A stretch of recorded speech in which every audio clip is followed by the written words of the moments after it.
오늘 하루도 수고한 당신에게 쉼표가 되는 시간, 당신의 밤 쉼표 하나입니다.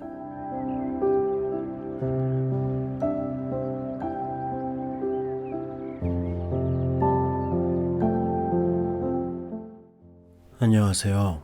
남자 사람입니다. 드디어 톰과 데이지가 개츠비의 파티에 참석하게 됩니다. 그 안에서 톰은 어떤 감정을 느끼고 또 데이지는 어떤 감정을 느끼게 될까요? 결코 두 사람이 비슷한 감정을 느끼지는 않을 것 같은데, 또 수많은 사람들이 참석하는 이 개츠비의 파티에 과연 이 두 사람은 어떤 인연들과 엮이게 될까요? 네, 그럼 당신의 밤 쉼표가 되는 시간 시작해 보도록 하겠습니다.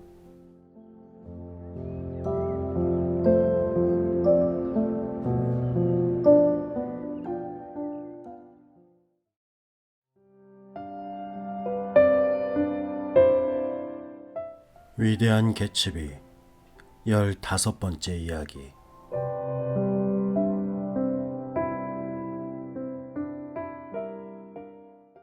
톰은 분명 데이지가 혼자 돌아다녔다는 사실이 불쾌한 모양이었다. 다음 주말 저녁, 그는 개츠비의 파티에 그녀를 따라왔다. 톰의 출연은 그날 저녁 개츠비의 파티에 일종의 답답한 분위기를 몰고 왔다. 그 여름 개츠비의 집에서 열렸던 다른 어떤 파티보다 그날 파티의 분위기는 전혀 달랐던 것으로 기억된다. 참석한 사람들도 여느 때와 같았고, 아니, 같지는 않았어도 평소와 비슷한 부류의 사람들이었고, 샴페인의 홍수도 예전과 같았으며, 여러 목소리가 뒤섞인 떠들썩한 소동도 평상시와 다르지 않았다. 그러나 그날 밤에는 전에 느낄 수 없었던 일종의 불쾌감이 주위를 감싸고 있었고, 아슬아슬한 위기감마저 감돌고 있었다.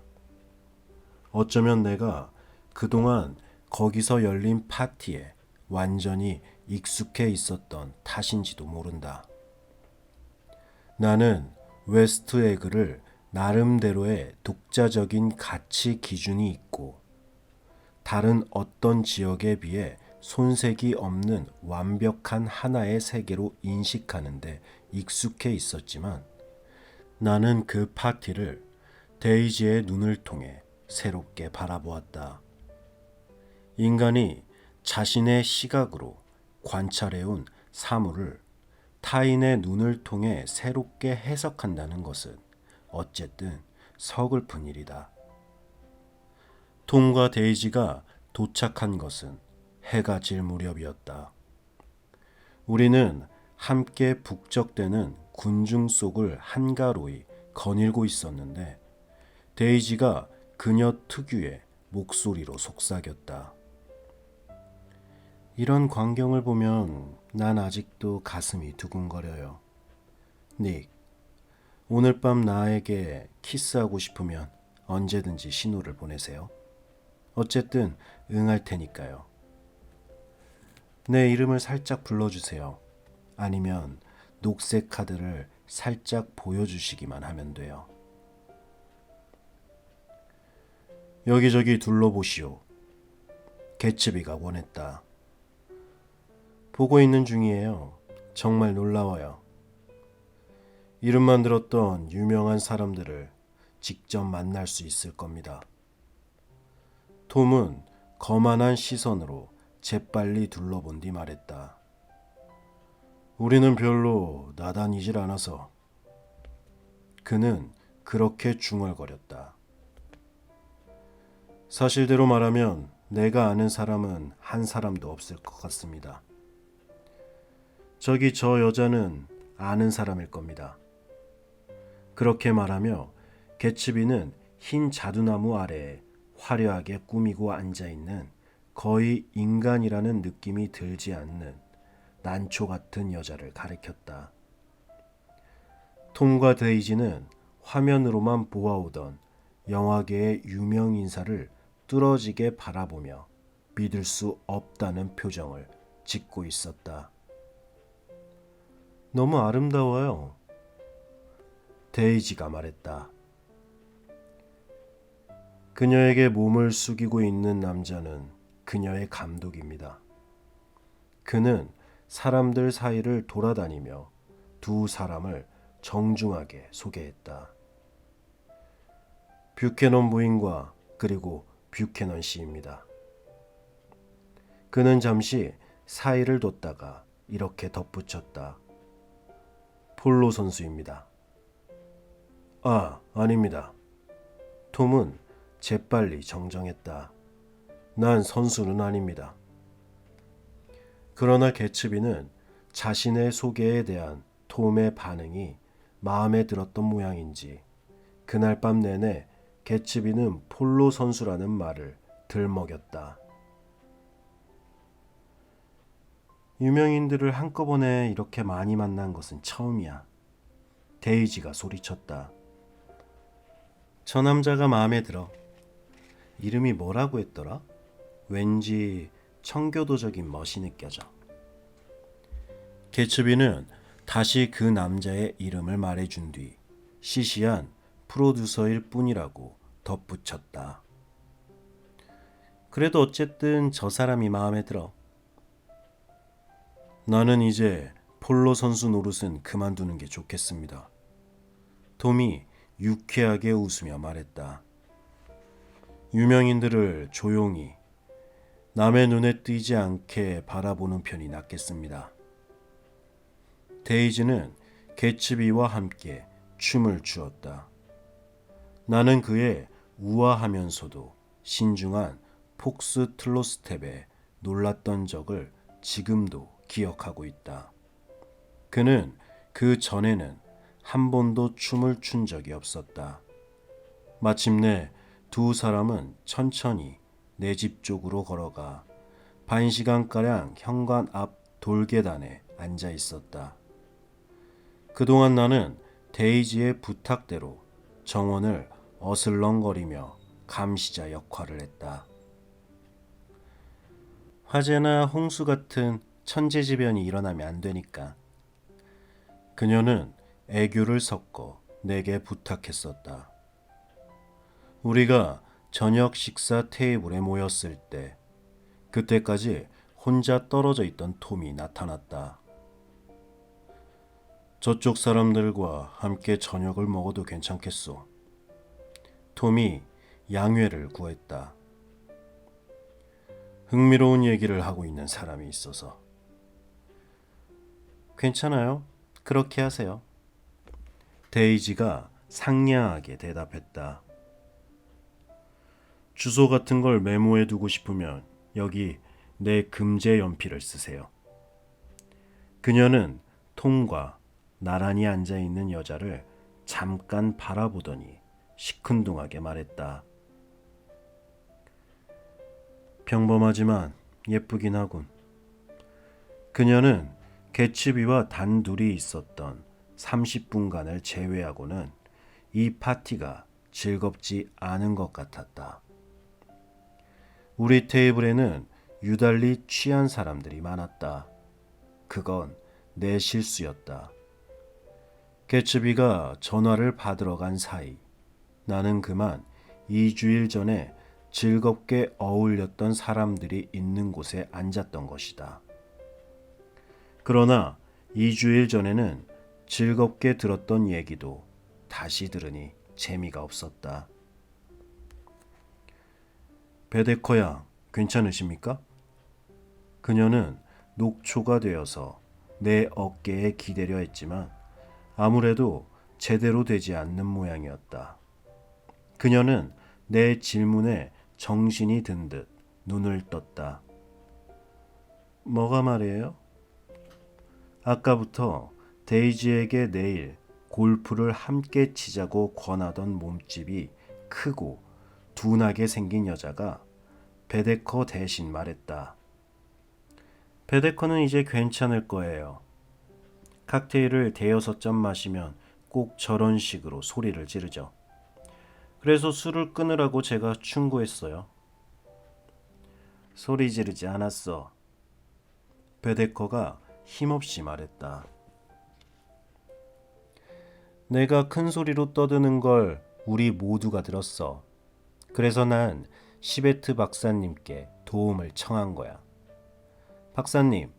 박사님의 도움이 필요한 사람이에요. 하고 말이야. 분명 그녀도 감사하게 여기고 있을 겁니다. 옆에 있던 다른 사람이 못마땅하다는 듯이 그녀의 말을 가로막으며 나섰다. 하지만 당신이 베데커 양의 머리를 풀장에 담궈서 옷까지 온통 젖게 했잖아요. 머리를 불 속에 넣는 것은 정말 싫어. 베데커 양은 취한 목소리로 중얼거렸다. 언젠가 뉴저지에서는 빠져 죽을 뻔했거든. 그럼 술을 끊도록 하세요. 시베트 박사가 타이르듯이 말했다. 그렇게 말하는 당신 자신에게나 신경 쓰세요. 베데커가 느닷없이 격렬하게 소리를 질렀다. 손이 떨리고 있잖아요. 당신 같은 사람한테는 아무도 수술받지 않을 거예요. 그날은 모든 게 엉망이었다. 마지막으로 내가 기억하는 것은 나와 데이지가 나란히 서서 아까 인사를 나눴던 그 여배우와 감독을 바라본 일뿐이었다. 두 남녀는 그때까지도 계속 흰 자두나무 아래 서 있었는데 두 사람의 얼굴은 종이 한 장이 드다늘 만큼 맞닿아 있었고 엷은 달빛만이 둘의 얼굴을 어루만지고 있었다. 그 감독은 그날 저녁 내내 조금씩 그녀에게 몸을 기울여 우리가 바라보는 동안에도 그는 조금씩 더 움직여갔고 결국 그녀의 볼에 입술을 대었다. 난 저 여자가 좋아요, 닉. 데이지가 말했다. 사랑스럽지 않아요? 그러나 나머지 사람들은 데이지의 기분을 상하게 했다.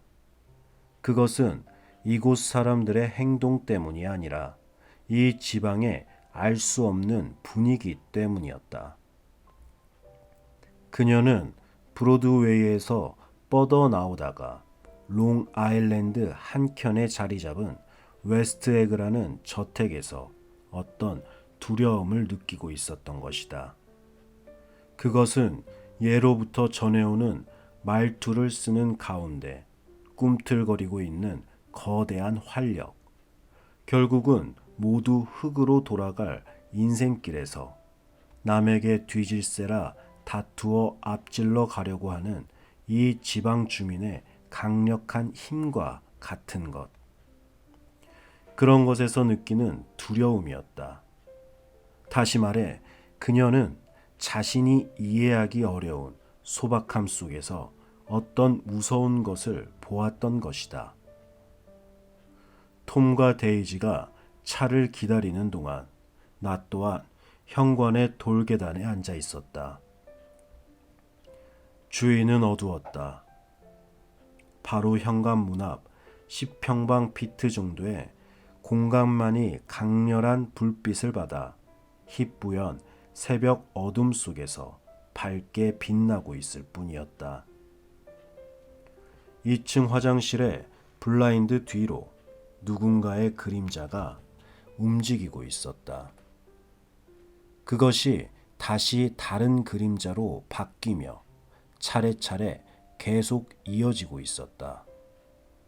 바깥에서는 보이지 않지만 거울을 보며 루즈를 칠하고 파우더를 두드리는 여자들의 그림자였다. 도대체 저 개츠비라는 사람은 뭐하는 작자야? 느닷없이 톰이 내게 물었다. 밀주업계의 큰 손인가? 어디서 그런 말을 들었나? 내가 되물었다. 어디서 들었다는 게 아니라 내 추측이야. 저런 신흥 벼락 부자 가운데 상당수는 대규모로 밀주를 만들어 파는 작자들이거든. 자네도 잘 알고 있을 텐데. 개츠비는 그런 사람이 아니야. 나는 한마디로 그의 말을 잘랐다. 잠시 그는 입을 다물었다. 그의 발밑에서 작은 자갈들이 부딪히는 소리가 났다. 하여튼 저 정도 눈요깃거리가 될 만한 사람들을 모으느라고 그 작자도 꽤나 고생했겠는걸. 데이지의 목에 두른 회색 모피가 바람에 떨리고 있었다.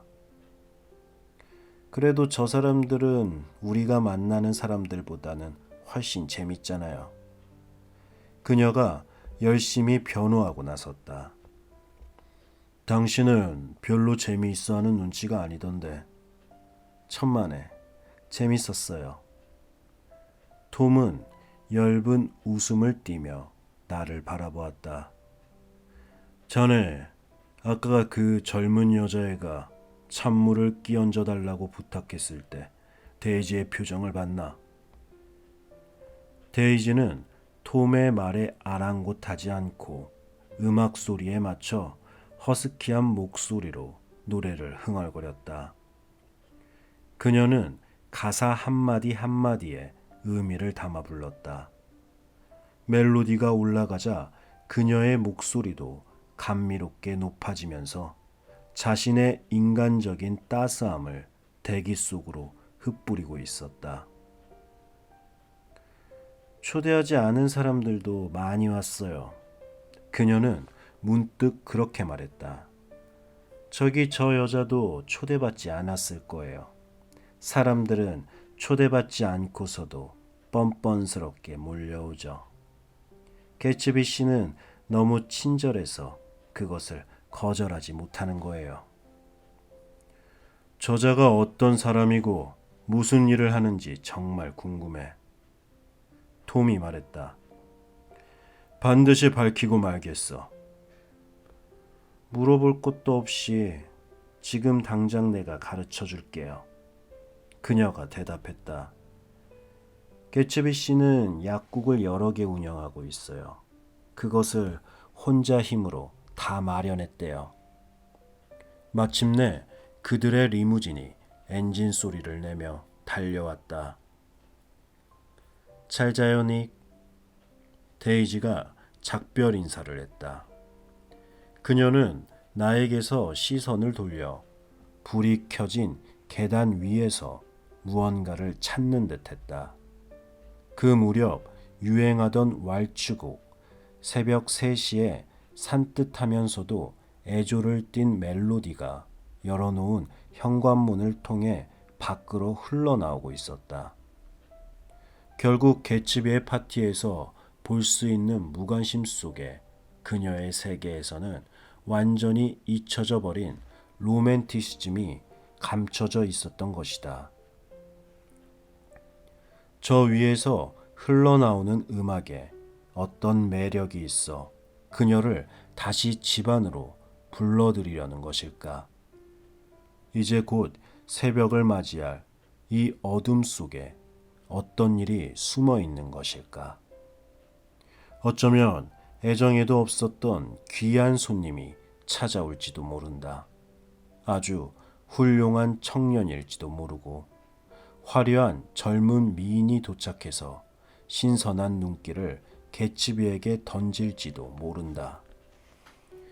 그녀의 사랑스런 눈길을 받은 개츠비는 마력이 깃든 5년 만의 해우와 열정을 깨끗이 지워버리고 그녀와의 사랑에 빠져들지도 모른다. 그날 나는 밤이 깊도록 그곳을 떠나지 않았다. 개츠비가 손님들이 돌아갈 때까지 기다려달라고 부탁했기 때문이다. 나는 그의 정원을 산책하고 있었다.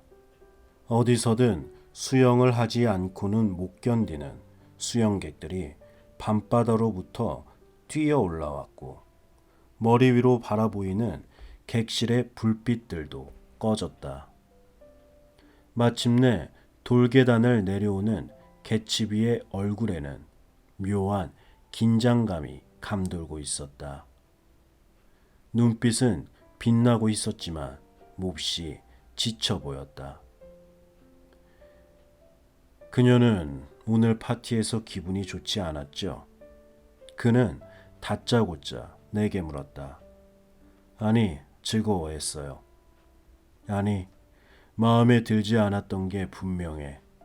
그녀는 조금도 즐거워하지 않았어요.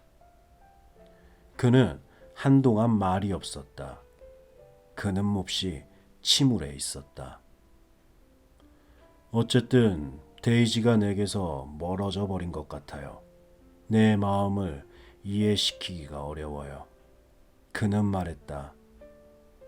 춤에 대해서 말하는 겁니까? 춤이라뇨?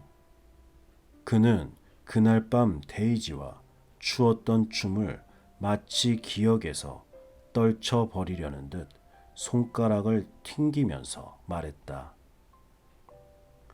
친구, 그런 건 중요하지 않아요. 그는 데이지가 자신은 진심으로 톰을 사랑한 적이 없다고 말해주기를 간절히 바라고 있었다고 했다. 그는 그 한마디로 지난 4년의 세월을 지워버려야만이 비로소 두 사람이 보다 현실적인 길을 모색할 수 있다고 생각한 것이다.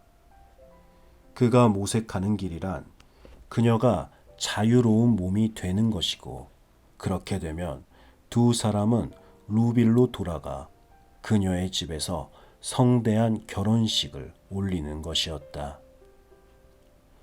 마치 5년 전으로 되돌아간 것처럼. 그런데 그녀는 내 의도를 이해하지 못했어요. 그는 말했다. 예전에는 그녀가 내 마음을 전부 이해한다고 믿었죠. 그때 우리는 몇 시간이고 같이 앉아서 그는 갑자기 말을 멈추고는 과일 껍질과 버려진 파티 회원권, 짓밟힌 꽃들이 흩어져 있는 작은 길을 왔다 갔다 했다. 내가 만약 당신이라면 난 그렇게 많은 것을 바라지는 않았을 겁니다. 나는 용기를 내어 말했다. 누구든 과거로 다시 돌아갈 수는 없으니까요. 과거로 돌아갈 수가 없다고요? 그렇지 않아요. 마음만 먹으면 충분히 가능한 일입니다. 그는 그렇게 말하고 주위를 두리번거렸다. 마치 자기 집의 그림자가 드리워진 이 정원 어느 구석인가 과거가 숨어 있기라도 하듯이. 난 모든 것을 예전으로 돌려놓을 생각입니다. 이제 두고 보면 데이지도 알게 될 겁니다. 그는 단호하게 말하며 고개를 끄덕거렸다. 그날 새벽 그는 과거의 일들을 이야기해 주었다. 그의 얘기를 들으면서 나는 그가 지금까지 데이지를 사랑해온 자신의 신념을 되찾으려고 안간힘을 쓰고 있는지도 모른다는 생각을 했다. 그의 생활은 그때부터 지금까지 혼란스러웠지만 만일 그가 다시 한번 출발점으로 돌아가서 천천히 되짚어 본다면 잃어버렸던 것이 무엇이었는지 찾을 수 있을 거라고 생각했던 것이다. 몇 년 전 그들은 낙엽이 흩날리는 밤길을 거닐고 있었다. 그러다가 두 사람은 숲이 끝나는 곳에 이르게 되었다.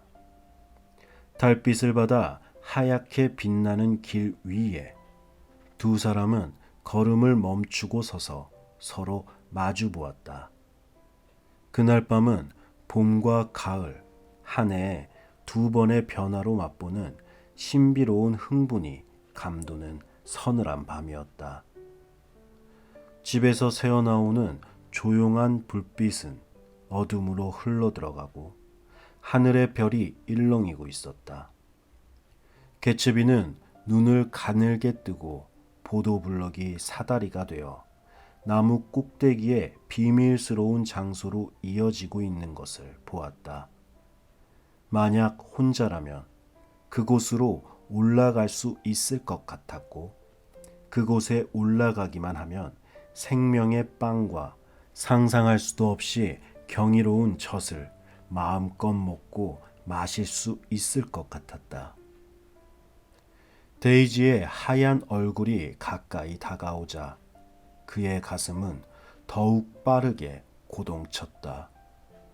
만일 이 여자에게 입술을 맞추고 말로 표현할 수 없는 자신의 꿈이 언젠가는 쓰러져 버릴 것 같은 이 여자의 숨결에 닿는다면, 신의 마음과 같이 자신의 마음이 다시는 들뜨지 않을 것이라는 것을 그는 알고 있었다.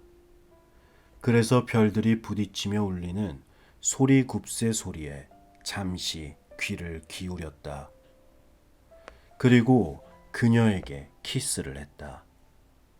그의 입술이 닿자 그녀의 입술은 꽃잎처럼 활짝 열렸고 인간의 모습을 한 신이 만들어졌다. 그가 들려준 이야기와 그의 놀라운 감성을 통해 내 머릿속에 어떤 기억이 하나 떠올랐다. 그것은 먼 옛날 분명 어디선가 들은 듯한 멜로디와 잃어버린 말의 파편이었다. 한순간 한 구절이 나의 입속에서 뭔가 형태를 갖추며 입술이 벌어지기도 했다. 그러나 그것은 소리가 되어 나오지 못하고 그 기억은 영원히 전달되지 못했다.